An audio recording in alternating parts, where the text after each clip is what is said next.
I sat up at 2 a.m. and I wrote myself a letter as though I was 85.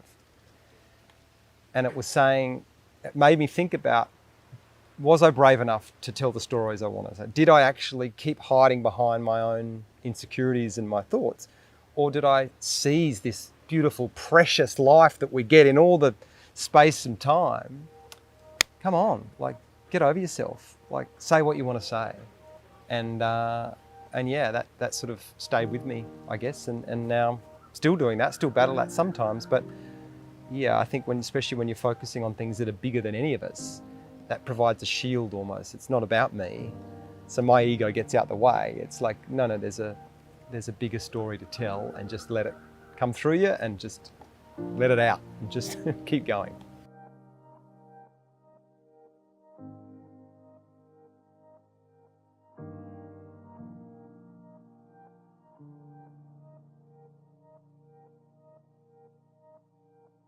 Hi, my name is Edga Caro. I'm founder of LightNet, and my passion and purpose is making the impossible possible. I am here today with a filmmaker from Australia named Damon Gameau. His books, films, and projects have really changed the way we see the world and our bodies and our lives. This is really the true power of filmmaking. One of his most famous movies, called That Sugar Film, also spawned That Sugar book. And this is where he talks about the hidden sugars in our foods. And anyone who's in the US today can attest to the fact that children are and people are really looking at sugar as maybe we don't want so much of this. And there's low sugar foods for kids and adults now like never before. So this is really the power of filmmaking. He's also famous for a film called 2040, which talks about what the world would be like if we don't adopt regenerative and sustainable practices.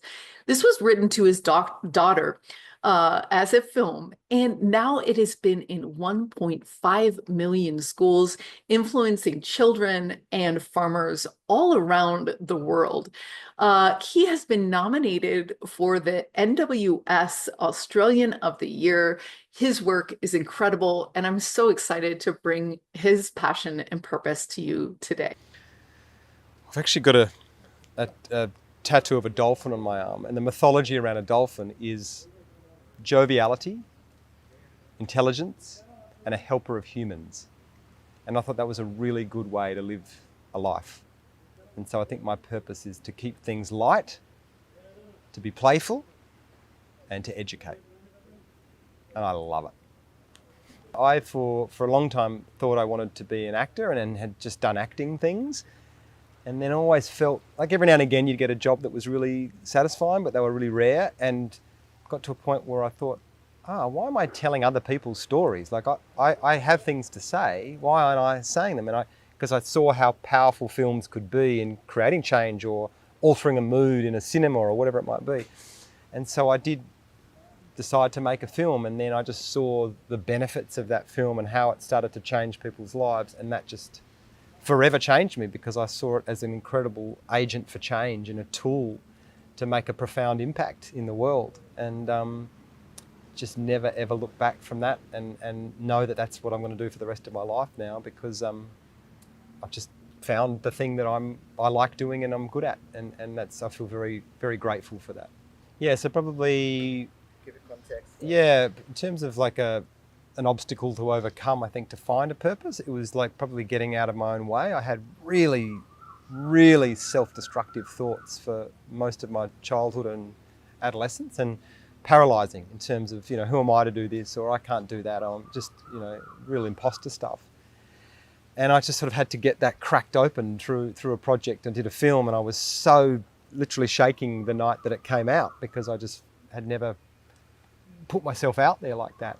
But thankfully it was received really, really well, and I just had this like moment of going, I know people do like watching what you make, like get out the way.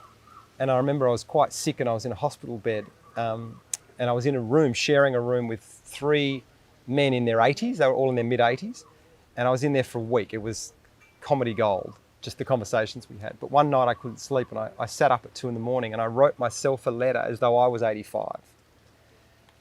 And it was saying, it made me think about, was I brave enough to tell the stories I want to say? Did I actually keep hiding behind my own insecurities and my thoughts? Or did I seize this beautiful, precious life that we get in all the space and time? Come on, like, get over yourself. Like, say what you want to say. And yeah, that sort of stayed with me, I guess. And now still doing that, still battle that sometimes. But yeah, I think especially when you're focusing on things that are bigger than any of us, that provides a shield almost. It's not about me. So my ego gets out the way. It's like, no, there's a bigger story to tell, and just let it come through you and just let it out and just keep going. Finding your purpose. I don't know. I think it's, it's so deeply subjective, and I don't think there's a formula to it. I think it's just a surrendering. That's probably my word, is you just got to surrender to it, and then you find it. If you're striving too much, I think it's not there. It's when you're willing to actually surrender and open yourself up, but that's when the magic starts to happen. And we're all scared of doing that sometimes. We've built a society where we want to have control and clutch and know what's happening next, but that's not where the magic lies. The magic lies in letting all that go and just going, well, staying open, let's see who I meet, let's see what comes in. And I've certainly experienced that firsthand, like extraordinary moments where you think, oh my God, I never could have even imagined that was going to happen. And it's because I just trusted the process. So that's my experience. It's going to be different for everyone, but it's a lot around letting go.